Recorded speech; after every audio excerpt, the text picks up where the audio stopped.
Jenny is now going to read from story called Time and Opportunity from this wonderful book, Each of Us Killers, that's coming out September 8th. I hope all of you buy it. Jenny, the floor is yours. Now look, I've been at this for more than 45 years, long before Satish was even an itch in his father's pants. I started with nothing, squatting on roadsides, selling roasted chana and peanuts off a gunny sack. They called me Joker because of how my wide smile always stayed on, even when dust, thick as chickpea flour, covered my face and hair. These days, I have a 2x4 fixed food stall with 3 tables in front, all in a prime expensive location at Parla Station, West. All paid for with blood, sweat, and don't ask what else. I don't sell 55 varieties of the same thing, but my food is good. My masalas and chutneys fresh, and I keep things clean. English-speaking college kids, car-driving corporates, and even a couple of local politicians drool over my special dosas. They sent servants from their Juhu penthouse flats to pack up my sambar in their own dabbas for their big parties, where it is drunk like beer, where imported whiskey is poured over dancing girls. But that's a different story. Yes, it is all Allah's good graces that even though there are American pizza and burger restaurants everywhere now, and so many of my colleagues have moved on, I'm still standing here. No, yesterday's snot-nosed kid is not going to steal from me and get away with it.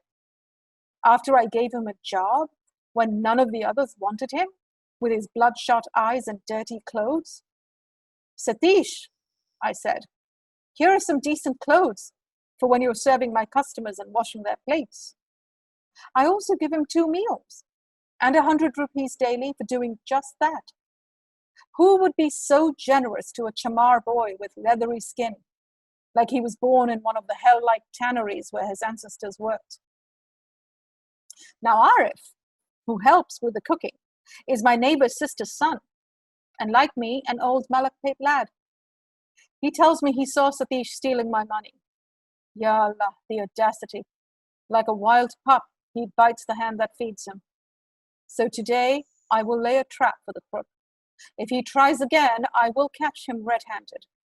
Then see what I do to him. Thank you so much for joining me, Jenny. It's such a pleasure to meet you. This is not my first time speaking to you, obviously, but I'm so excited to be talking to you about your book. Jenny Bhatt is a writer, literary translator, and literary critic. She is the host of the Desi Books podcast. Her short story collection, Each of Us Killers, will be out on September 8th, 2020, with 713 books. And her literary translation of Gujarati short story writer Dhumketu's best short fiction will be out in late 2020. Her writing has appeared or is forthcoming in various venues in the US, UK, and India, including The Atlantic, NPR, BBC, Washington Post, Literary Hub, Long Reads, Poets and Writers, The Millions, Electric Literature, The Rumpus, Kenyan Review, Pop Matters, Scroll India, and more. Her fiction has been nominated for Pushcart Prizes in the 2017 Best American Short Stories. She was a finalist for the 2017 Best of the Net anthology.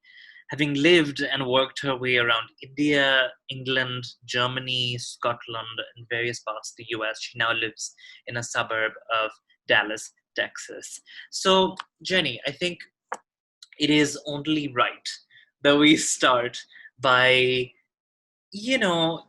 this is a very broad and expansive question, but I think everyone deserves to know what the trajectory has been like to this book and how this book came to be. Most of my adult working life has been in the corporate world.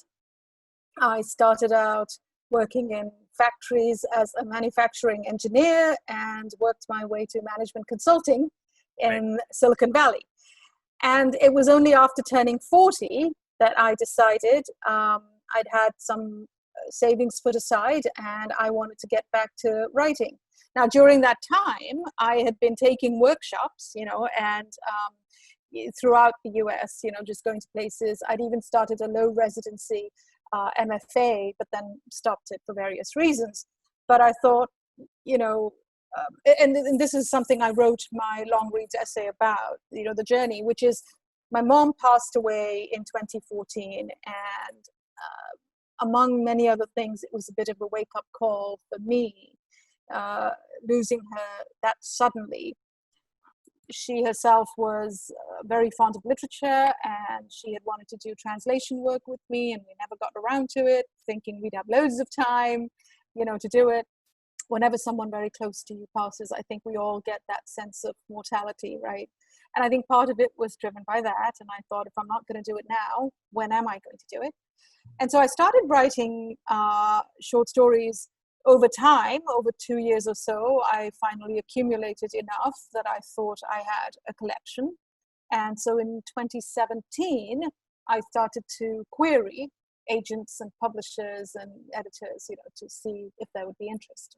Kirkus, Kirkus Reviews said a lot of really wonderful things about your book. But one particular thing that stuck out to me that I think was very accurate was something that I wanted to say, and I'm just going to quote, is that you create a rich array of Indian immigrants, students abroad, repatriates, and people who have never left their villages. It's a really great way to describe your characters, and the characters one meets with every successive story. In one incredible flash piece, you even dethrone a Hindu god, and I think that there's a level of not just variation in character, but variation in experimentalism that I got through with this collection, and I'm just extremely impressed by that. I want to talk explicitly because SAAG, as you well know, is very rooted in a radical ethos. And I want to talk about class and caste in particular because they're infected throughout this collection. And I think we might as well start with talking about how, as Anglophone writers, and as an Anglophone writer, you navigated the difficulty of speaking for the other instead of shying away from it completely, which is, I think, an instinct that we often struggle with. And that's a very good point. So, I've said this before as well, that in India and South Asia also, the caste and class barriers are often impenetrable. And class, while we can travel the class hierarchy depending on our personal economic circumstances, it's not at all possible to do that with the caste hierarchy, obviously. Now, I was born and raised, I grew up in India. But when you're a teenager, your understanding of the world is very limited. And so when I left India at 18, I went to the UK, I studied and I moved around, whatever. And I definitely, my sense of my kind of my lower middle class upbringing changed. I mean, I had to, fend for myself and work different jobs. Like, I'm not even going to go into all the different jobs that I have, but yeah, I had to work a lot of different jobs. So your sense of that class hierarchy is upended a little bit. And then when I returned to India for 5.5 years, the last 5.5 years that I was there, as a 40-something, with a lot of life experiences behind me, my understanding and sensitivity to the class and caste issues, and gender issues for that matter, were very different. And so I also, when I went back to India, it was mid-2014. The Modi government had just come into power, okay? And so it was all about the good days, right? And Modi was going around talking about the 3 Ds of India. We've got the democracy, we've got the demography, and we've got the dividend, and we're going to create so many jobs, and we're going to take over the world. But that was a very optimistic thought. But when you think about how rigid India's caste, class, and gender issues are, it's not so easy to just suddenly create all these jobs and suddenly take over the world. And so all this socioeconomic reality that was around me got reflected into those stories. But not until you've been away from it for a number of years and then you come back, and in my case, more than 2 decades away. So I had to get into what is this doing, and secondly, I was a single middle-aged woman and living by herself. And so you found that what happened is people had this impression, the way they approached you, the way they spoke with you.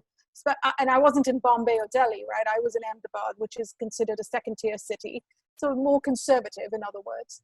So yeah, the whole class and caste and gender issues, religion even, because Ahmedabad still has very much the Hindu-Muslim issue going on. And, the Muslims have been ghettoized since the 2002 riots. Yet, I'll give you a very quick example. Where I lived, my home appliances, like my water filtration system or my gas stove or, my air conditioning, these things, obviously, you have to have them serviced on a regular basis, especially in that climate. And so every 3 months, I would have people come, young men, come to service my appliances. And almost all of them were of Muslim origin or Muslim religion, and they would travel from far off in the city. Yeah. There was a time when they and their families were able to live among everyone else and live in the city. But since the 2002 riots, how do you create a whole plethora of jobs for people like this when you've ghettoized them, when you've put them in, the margins of society, and then you say, oh, no, don't worry, we're going to create all these jobs for you. So, yeah, a lot of those issues. I want to turn to mango season, which I don't want to say that it's the capstone of this collection for me, because I think that you're cycling through different modes of experimentalism, and I think, but in terms of the sheer subversion of expectations, right? It's there in the title, right? It's there in the first page, and you point to it explicitly when you talk about the filmy nature of the day.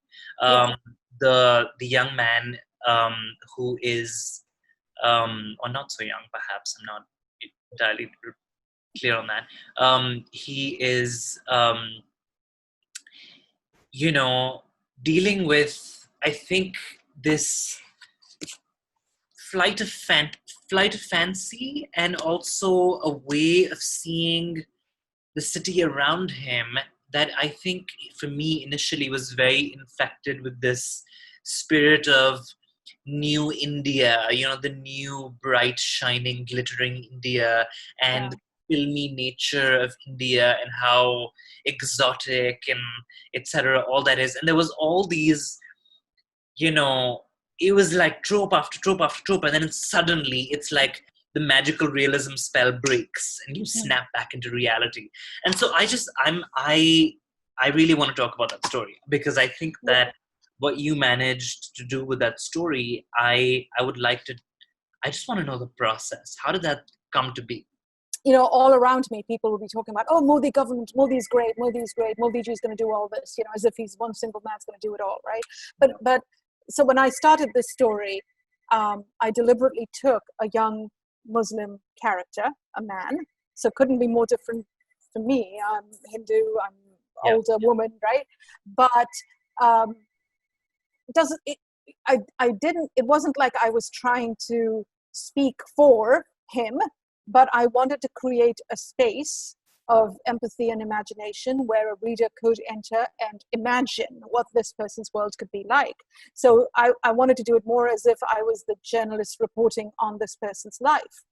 And what I was trying to show was that, you can create this atmosphere of optimism, and you can create this expectation in a young man like him, who wanted to be upwardly mobile, who was working hard, working his socks off at that little sari shop.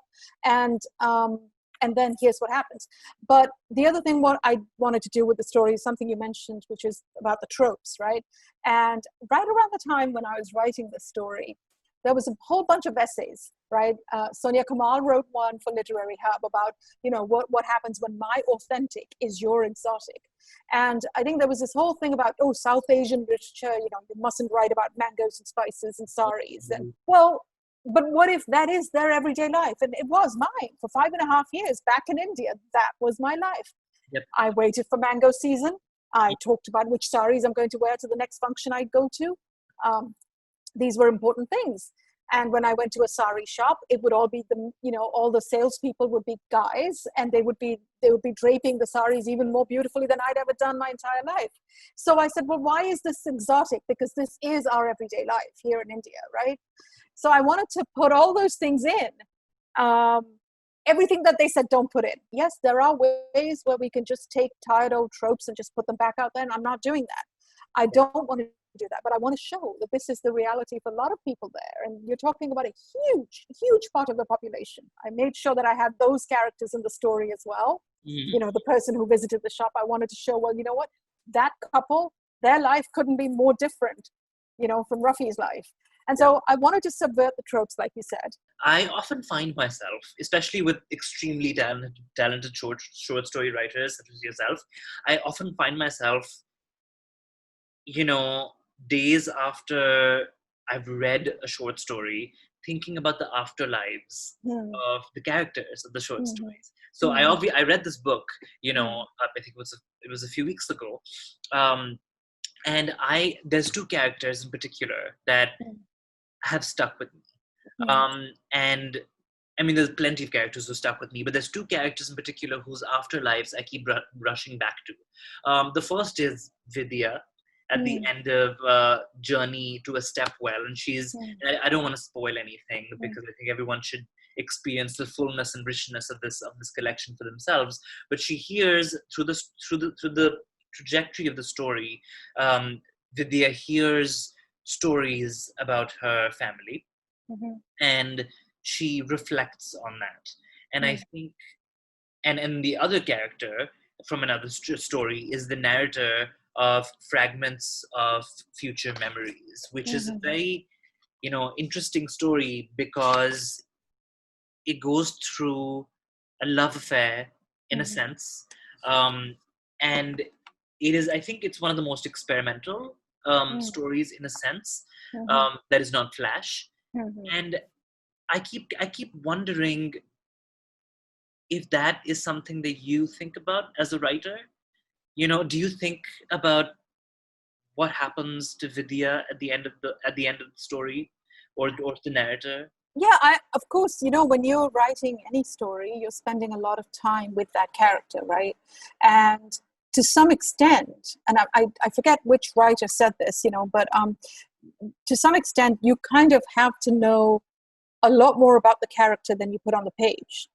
And that it's that, that whole tip of the iceberg thing, right? What's on the page is the tip of the iceberg, and then you've got the whole story. So, of course, I've had my own thoughts about the afterlives of all the characters. With Vidya particularly, because the folk tale that her mother's telling her during their bus journey is one that my mom used to tell us when we were kids. The difference being I've changed again, subverted the story a little bit from the typical Gujarati folk tale in which it's always a moral lesson for the women, for the girls. I wanted to leave it open. To your point about afterlives, I wanted to leave it open for readers to wonder, just like you did. I wanted to leave it open for them to be thinking after they close the book, well, I wonder what happened to that person. And to then engage with their own imagination. And that's another thing I think that's so good about short stories, right, is that it calls for a reader to engage more imaginatively because there's so much that's left unsaid. And I've often said that, subtext matters more, and what's not even said, it's just very important, because that's where you allow the reader, you're giving the reader the space, right? Because I want that you're bringing your personal history to that story, I'm bringing mine. And so me as a woman who did kind of what Vidya did, which is walk away from the pre-scripted life that I'm supposed to be living and do something else. But my vision of that is going to be different to what a Western reader or a guy might be thinking. I should acknowledge that, the book is dedicated to your mother, and you've written whose own everyday storytelling was always filled with rich language and diverse textures and helped develop my literary interests from an early age. It's also dedicated to your father, without whom I would not have had the quiet space and room of my own to write these stories. And I think, I don't stop very often and think, well, that's really beautiful dedication, you know. Because dedications are, I think, it's sort of, I agree with Carmen Maria Machado when she says that Mm-hmm. everything before the book, you know, the Mm-hmm. prologue and the you know the text that precedes it is sort of like, what is it for? What are you trying to hide? But in this particular instance, it really made me wonder about the writer, and also this is just beautiful, um, having a room to yourself, having a room of one's own. You know, Mm-hmm. obviously the Virginia Woolf notion of it Mm-hmm. is something that I think from your own career trajectory and from your identity, you have also been denied, you know? Yeah, yeah. I mean, it's been a tough road from that perspective, but the good, the reason I said what I said about my father was that when I returned to India, for him to say, okay, yeah, I get what you're trying to do with your life. Okay, fine. I mean, it was hard for him too. There were times when he didn't, but for the most part, he said, okay, this is your life and you want to write full time. Okay, you need this space, and here you can go stay here and do this. For him to have done that showed to me how much he had evolved himself, and that he had become a very different person than the father that I grew up with, the strict disciplinarian father that I grew up with, you know, your typical South Indian or South Asian, I should say, South Asian dad. So I yeah.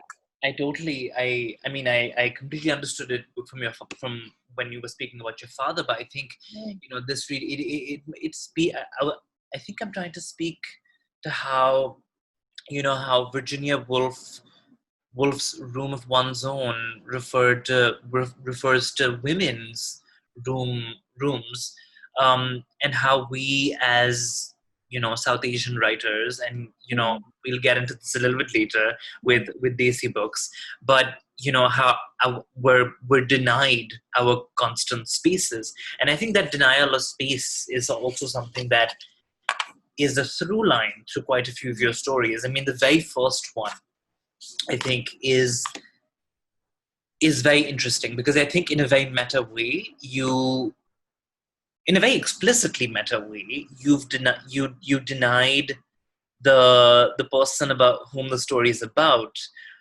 any space, um, to talk about the events that have transpired, and we're supposed to now. It's like it's I don't want to spoil it again, but it's essentially like a detective story, and you're hearing, multiple points of view, from the co-workers, of an Indian man who has passed away under mysterious circumstances.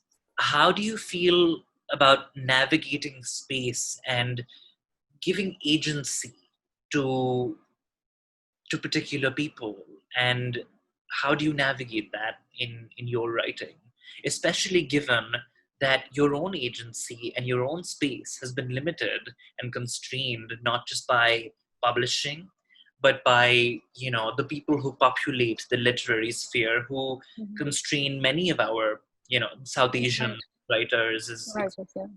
We're getting better at creating our own spaces. I think that's first.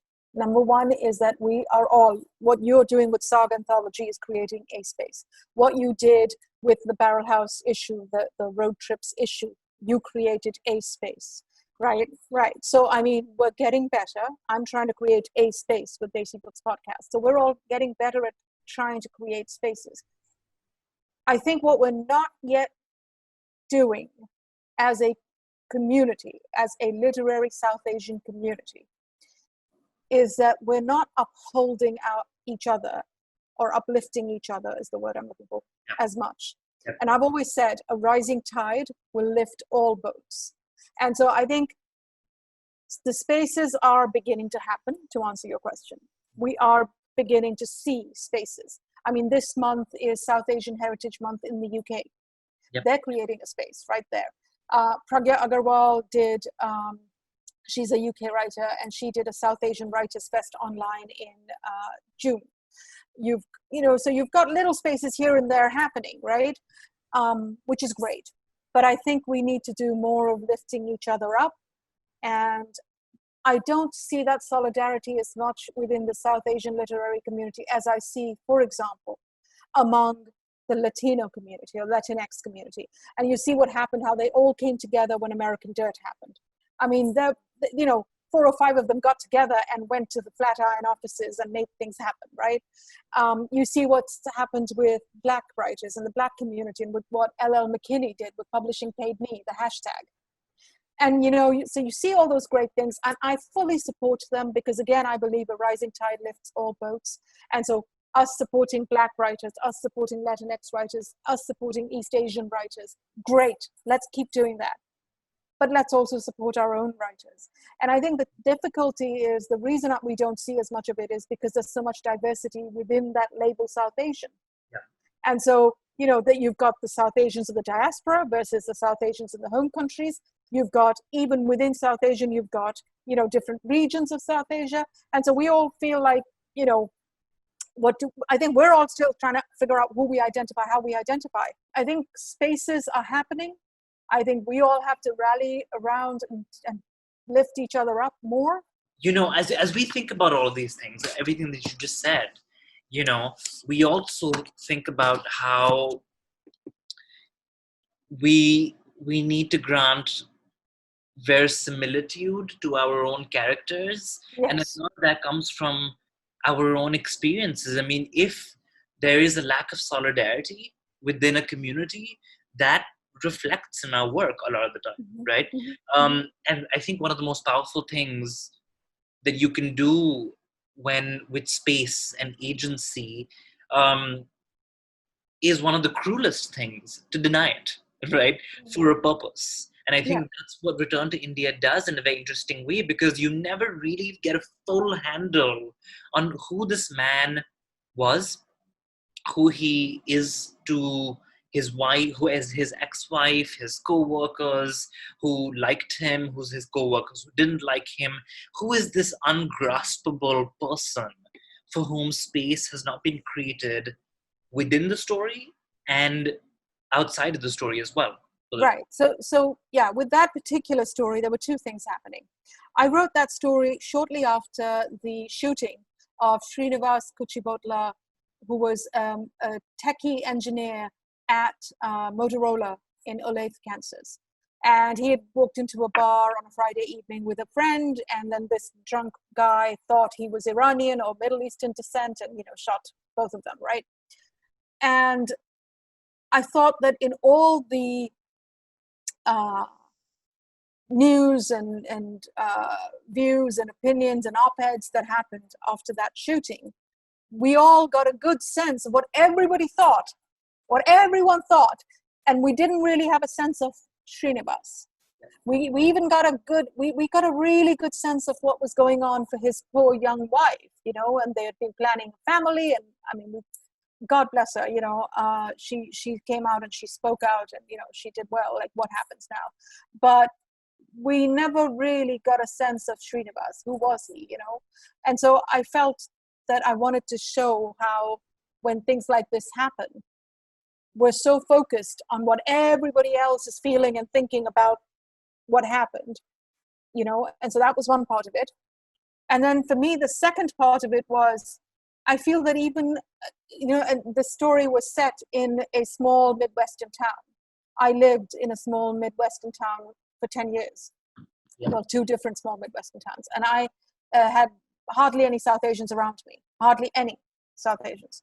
So I had experienced firsthand a lot of what I've described in the story in terms of how his white co-workers thought of him. And even when they thought they were being friendly and charitable and generous, how there were these microaggressions.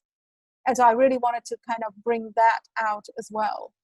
And even after him dying, there wasn't an awareness of these microaggressions, of things they had themselves said, because they were recounting them as if it was nothing.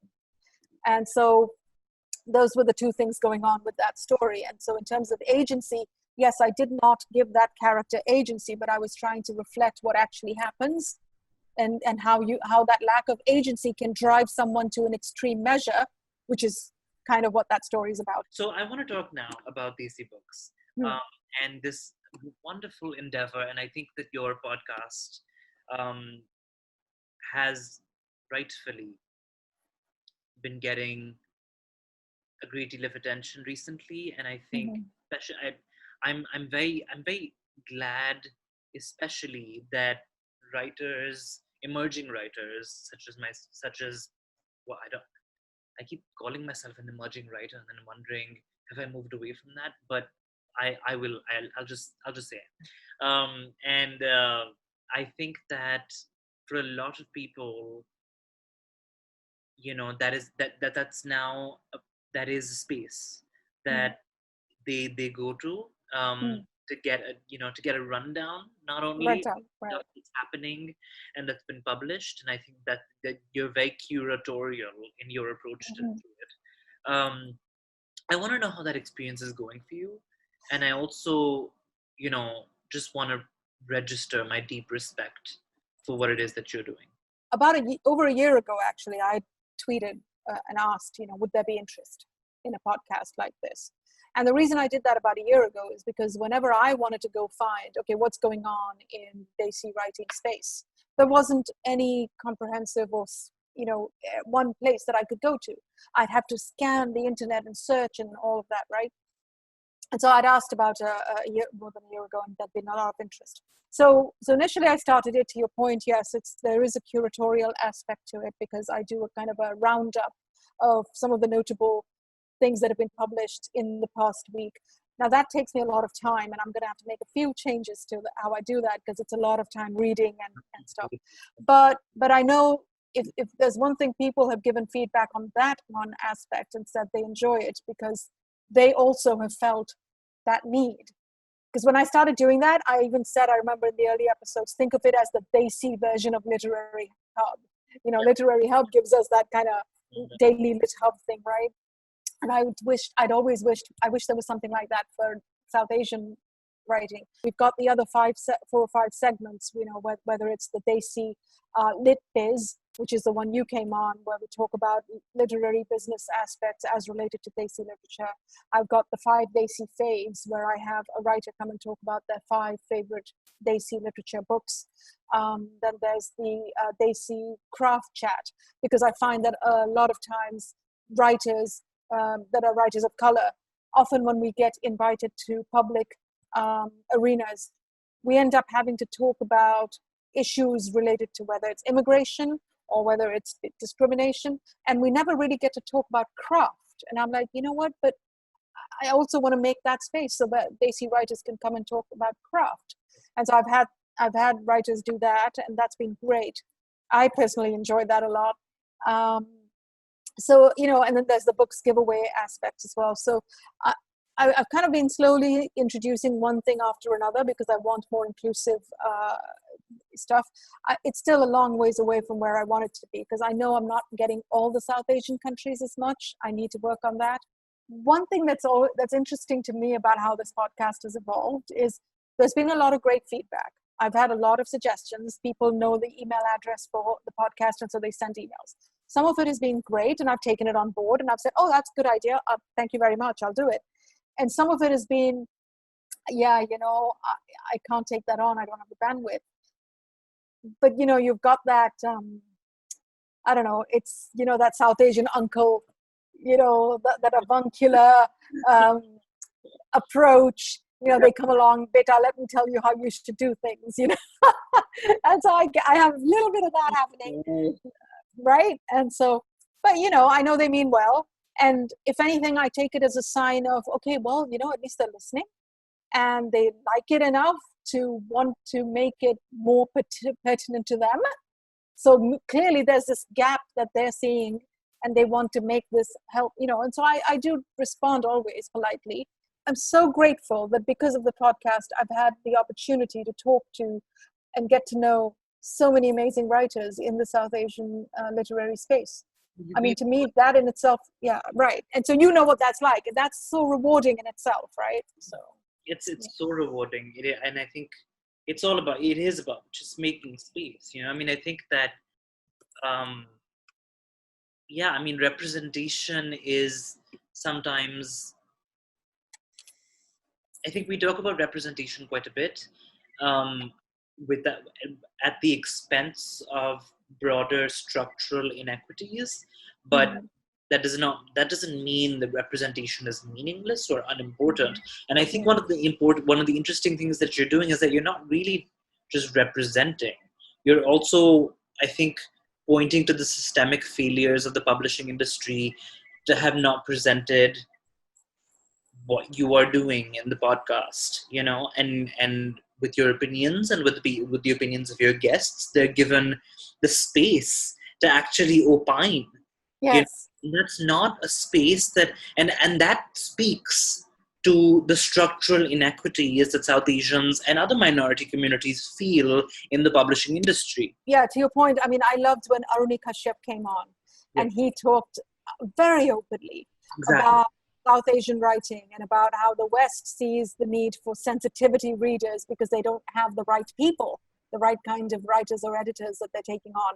Or when Mahmood Rahman came on and talked about translation, from South Asia. Or Sonia Kamal came on and she talked about how some of the things she had to push back against with her literary adaptation of Pride and Prejudice in Pakistan. So yeah, you're right. I want to hear those opinions and I want to give that space for those opinions because there is no other space for these wonderful people. Thank you so much for speaking with me, and for being part of this. It's a pleasure.